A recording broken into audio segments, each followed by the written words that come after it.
Voter turnout during the 2020 presidential election in the state of Georgia shattered records. Millions voted early or mailed in ballots. Now the state is ground zero for an avalanche of bills that could sharply restrict voter access.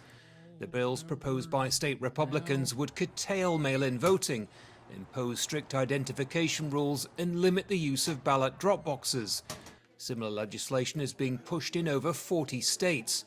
Civil rights groups and Democrats say it's a deliberate attempt to suppress black and brown voters. I will be damned if I let the fight of my forefathers, my ancestors looking at me, and I roll over and lay down and allow them to do this.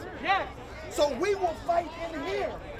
You fight out here, and we will win.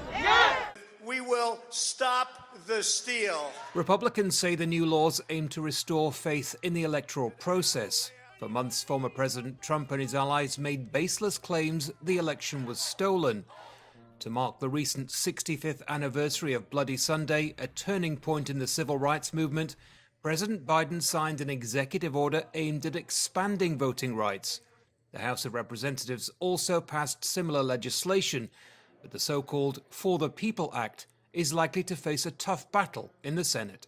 The blood of John Lewis and so many other brave and righteous souls that was spilled in Selma on this Sunday in 1965 sanctified a noble struggle. And when the country saw those images that night, America was forced to confront the denial of democracy, the fierce urgency of justice. Other Republican-backed bills in Georgia would restrict early voting, including on Sundays, traditional Souls to the Polls Day for African Americans.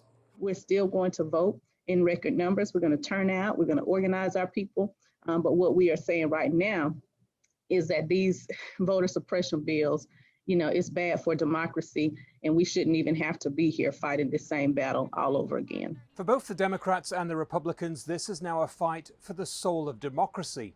Many on the right believe the 2020 election was stolen despite evidence to the contrary. Those on the left want to expand and enshrine the right to vote.